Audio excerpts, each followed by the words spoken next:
I say this all the time when I sit down to do these things, but I swear that today is going to be pretty quick. What I want to talk about is why we use this whole thing with peer-reviewed research. When we talk about building knowledge through schooling, there's this giant emphasis on using these databases through your library where peer-reviewed research is published in these periodical journals.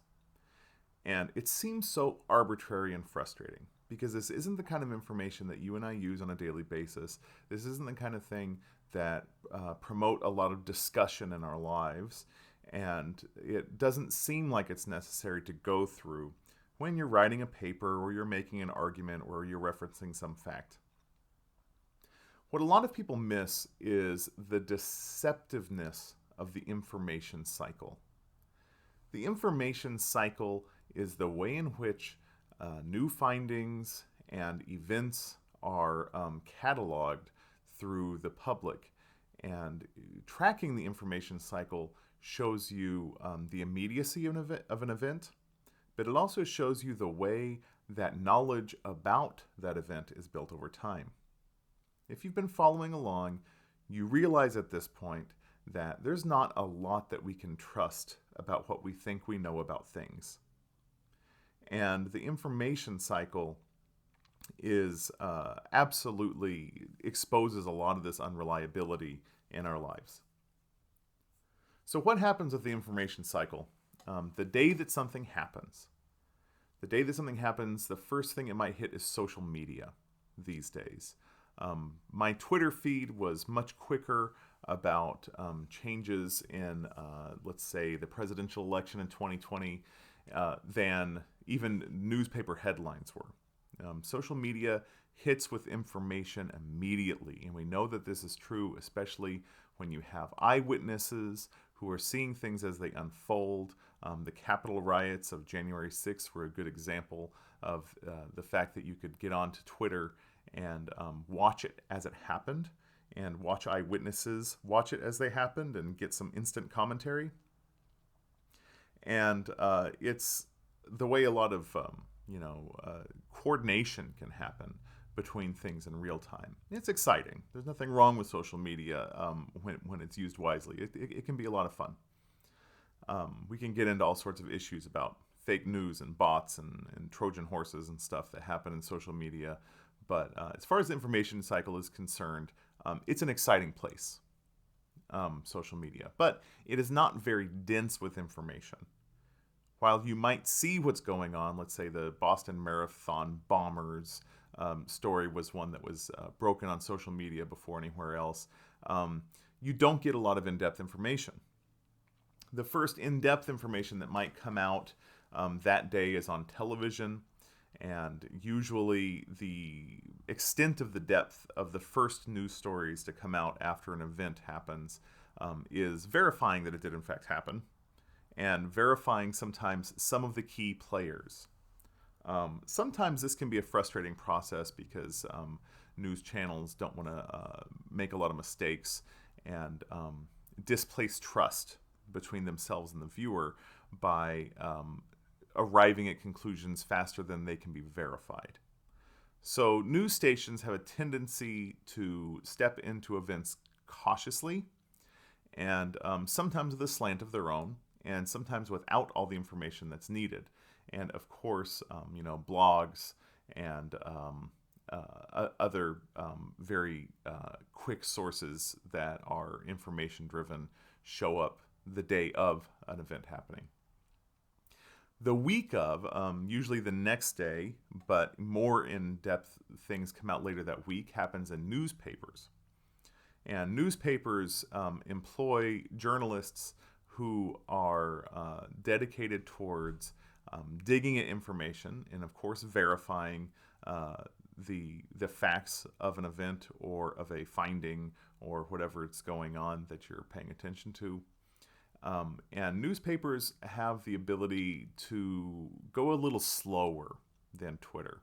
Even with Twitter's, character expansion, you only get so much information, even in long threads through Twitter. And newspapers have this, it's sort of like a pause button, where somebody with some time to dedicate can get a little bit more information that is usually a little bit more verified and a little bit more in-depth than the initial reports indicate. A week or so after a major event, you're going to see this event be recounted in magazines. The magazines have a little bit better use of time and space, whereas the average newspaper article might be 1,000 words or it might be 4,000 words. A magazine article will regularly be 10,000 words, sometimes 30,000 word long form. Journalism isn't out of line. It happens. And popular magazines, Time, Newsweek, The New Yorker, National Geographic, what have you, that can take a little bit more time to gather information. They can gather it from multiple news sources, multiple newspapers, multiple television shows, and really go over things in a little more detail with a little bit more verification than what you're initially seeing and what you're seeing that week in the newspaper. The next step in the information cycle, which is usually months later, is when you're going to start seeing academic and scholarly journals. And the academic and scholarly journals happen when researchers, scientists, social scientists are able to look at the information that's coming out that is broadly verified and are able to study the effects of what has happened as a result of this, or as this new, if it's something, some new finding that you're looking at of the implications and questions for further study. This is the juncture where things start becoming very reliable. You have lots of different people whose this information has gone through. It's been verified through multiple sources. Usually within months, culprits are indicated and verified, and you can take a better look at the events that led up to a certain major event, whatever it is that you're studying. And this is the point where verifiable, repeatable knowledge really happens. Now, years after that, you're still going to see information coming out of a major event. Books, major publications, usually having 50,000 words or more. Government publications that archive this as a history, reference collections, as it enters the literature of what is knowledge. So let me give you an example. The example I'll use, darkly enough, is the shootings in Littleton, Colorado, the Columbine shootings. The day that came out, social media was young in the 90s, but the day that came out, information started hitting the internet pretty quickly. And news cameras obviously flocked to this little high school in Colorado and started covering it with very spotty information. You were getting eyewitnesses talking to cameras. People were mentioning mini shooters. They were mentioning all sorts of different weapons. They were mentioning all these different names. And by the end of that day, there was all sorts of information out about these shooters. And it was this stuff about them being, the words that you almost never hear anymore, was that there was this trench coat mafia. It was this group of kids who were outsiders, who nobody paid any attention to, who were cool and dark and quiet, who did this attack. And you started hearing stuff about like the music they listened to. If you weren't around in the late 90s, you probably don't understand how completely villainized Marilyn Manson was for the Columbine shootings, that his music influenced these people, influenced these outsiders into believing that violence was the answer, and radicalized them and desensitized them to killing. And newspapers picked this up. and ran with it. They ran with this trench coat mafia theme. This, Marilyn Manson music should be banned. There were radio stations that were refusing to play Marilyn Manson. Now they don't have to refuse. It's just not, in vogue. And as more information starts coming out from the day of, we started seeing that no, this wasn't several people. This was two people.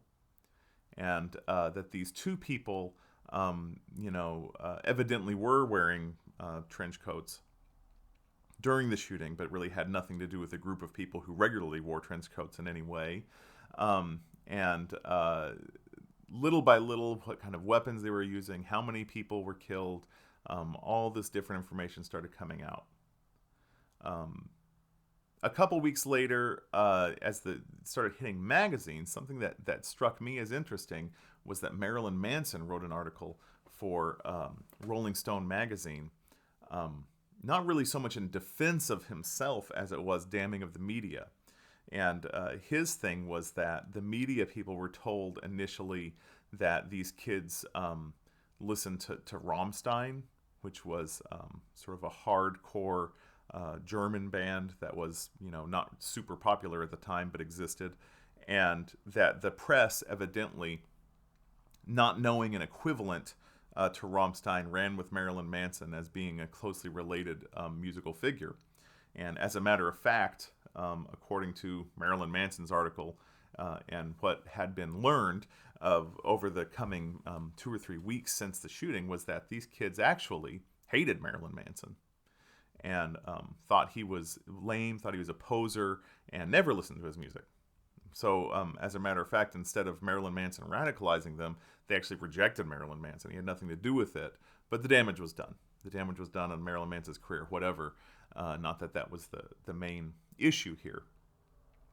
And so, within a few months, we started learning more and more. And here's the thing. People have this causality fallacy, where people have to try to find cause. 20-some people are killed in a high school senselessly. And yet, there is, I hesitate to use the word witch hunt, but there's this constant fervor to find out, why did this happen? What motivated these shooters? As if you're going to find some sort of motivation that will explain it, or that's going to lead you back to something like a musician or a television show or a movie or a video game that is to blame, that you can then cut out and then remove all of this influence from our daily lives and therefore subvert the risk from it happening again.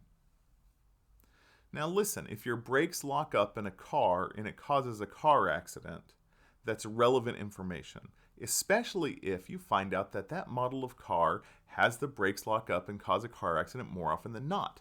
If you find out the accelerator in your car sticks, then and it's a systematic flaw that keeps happening to a car over and over again, then your causality bias is great.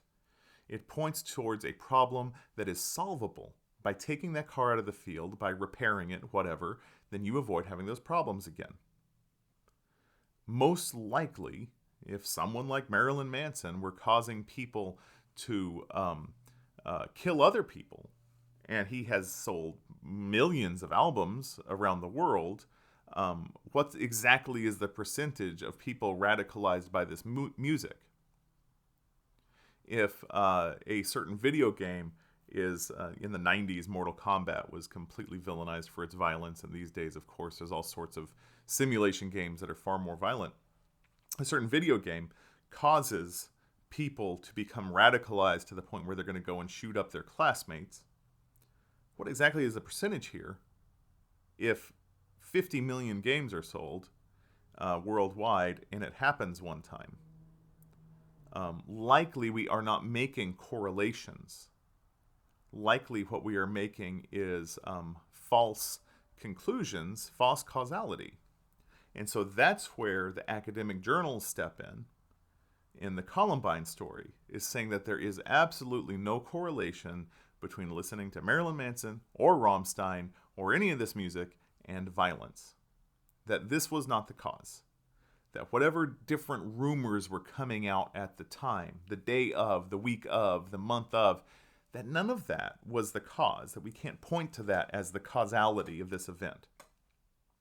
that causality is something much deeper, that certainly it depends on the individuals, and this idea that these are these quiet loners who were longing for the approval of the popular kids, who were bullied and reacted. Again, how many of us experienced things like that without acting out? And so this is where the academic journals come in, and they point towards these factors. They look for correlations. They look for these things mathematically, statistically, to see, is this possibly the cause? Being a loner, being an outsider, wanting approval. No, this isn't the cause. This thirst for causality, this desire to know the reason why something happens, is not looking for justification. Is it looking for scapegoat? Possibly. Is it looking for solving and it happening again and again? Possibly. But it does not want to look at, usually these assumptions are pointed at something easy and do not include many of the factors that are sort of base rate for our society. Base rate that we have very easy access to firearms. Base rate that we have a very violent society. Base rate in that school shootings were getting a lot of attention, and that people's, kids who did school shootings, their manifestos are being published, and that this was a pathway towards this, pseudo fame or what have you at the time. Possibly still going on. So the books come out years later, and about 15 years after the Columbine tragedy, there came out an excellent book about Columbine, wherein the reporter who headed it up really got into the research, got into the social science research with the scientists working on it, and everything else leading up to this, to discover that they dissected and studied hundreds of pages of journal entries from these two kids. And they traced every single movement as sharply as they could. And they traced familial relationships, deep interviews with people who met the kids hundreds of times to people who met them just one or two times. And what they found is that one of them was legitimately a sociopath, and that the other one was legitimately someone who was seeking the approval of the sociopath, and that they were nothing like what these stereotypes were being said. They were nothing like quiet loner types. That they in fact were reasonably popular, happy-seeming kids. That the one who was sort of seeking the approval of the other got quieter and more reserved as it approached the date of the attack, and that the sociopath never let on about that there was anything wrong. And it got into deep analysis of his background, of the parents' background, of all kinds of things that factor into this, that paint a picture of something that is essentially a singularity, but is a singularity that is only really capable of happening under the societal conditions that they were under. So if these very same kids were, born in the middle of, England or Australia, just to limit our confounding variables there, this wouldn't have happened. Not in the same way. Not at all. That the thrownness of the situation lent the ability for such a tragedy. So the information cycle is something that is unreliable at the beginning and gets more and more and more reliable as time goes on, as we find out more, as we build our knowledge. And this is one reason why we don't want students in classes writing research papers from newspaper articles. That what they're finding there is hearsay, it's often wrong, or it's not the whole truth. And this is one place where we get into lots of trouble with social media, that students read headlines, that anyone reads headlines in social media and again creates this simulation of knowledge. that they feel like they've assimilated something from reading a headline. But headlines are deceptive. Headlines themselves have a framing effect. A framing effect is a type of cognitive illusion where the way that information is presented to you creates a bias in your mind. And it draws on all sorts of different, language and visual and cultural factors to build this up, this cognitive illusion. And the framing effect of a headline can expose the bias of the news source. It can expose the bias of the person sharing the article, and it can expose, that's only if you can cut through that framing effect, which is hard to do. So a good example is if you have, let's say you're into this frozen yogurt and it's 80% fat-free. That's a framing effect. You don't say, man, I'm really into this frozen yogurt, and guess what? It's 20% fat. It's one of the most classic framing effects out there. For a while in the early 2000s when organic products were getting a whole lot of traction, I remember seeing a label that said that the product was 86% organic, which is exactly the same as saying that it's not organic at all. So the way that you frame information, the way that it comes at you is will open a door in your mind to the seriousness of what you're talking about. It will affect the way that you absorb this information. So for example, I recently saw a headline that said that air pollution is now a leading cause of death. Air pollution is a leading cause of death. How leading is it? Well, it's a leading cause in lung cancer deaths. So that's much more specific because smoking and secondhand smoking were still above air pollution for lung cancer deaths. But there's nothing untruthful about the headline that air pollution is a leading cause of death. It's just a matter of how much that changes your opinion about the seriousness of the problem than when you read the scientific study that the newspaper pulled this from that said that it's a leading cause of lung cancer deaths. There's nothing wrong with changing people's minds about air pollution and trying to get people to be environmentalists, but that framing effect is a deceptive headline.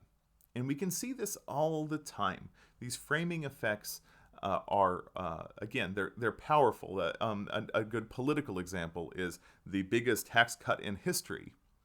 That the amount of taxes being cut, $1.4 trillion in tax cuts.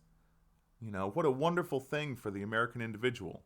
Of course, they're just talking about 0.1% of you, because those are the people who are saving the $1.4 trillion. In fact, they can even up the taxes in other areas and still call this a tax cut if the net result is a tax cut, and a $1.4 trillion largest tax cut ever if it only benefits, 0.1% of people, and benefits 0.01% of people more than that. So that's a powerful framing effect. We can, through repetition, make words sound like bad words. Growing up in the 80s, communist was a terrible word, and socialist was just behind it as frightening. And through repetition, this power is gained. The book 1984 by George Orwell, much of it is about this idea of newspeak, of boiling down our words to stop us from thinking in lateral ways, and in repeating certain words in certain ways so that they begin to take on a powerful slant in the language, a powerful slant in the way we view and witness and understand things. And headlines are great at this. Headlines are not informative in and of themselves, but how many times have you read a headline shared on social media and then said to somebody later, oh, hey, you know what, I read that they found life on Mars, or whatever it is, without having any idea what the facts are, without going very deep at all. People love to share these like outrageous headlines that are published about suggested findings in quantum physics, and say, hey, did you know that every time you dream, it's actually a peek into another quantum universe? Well, that's one idea, yeah, but like they're very, very, very far from concluding something like that.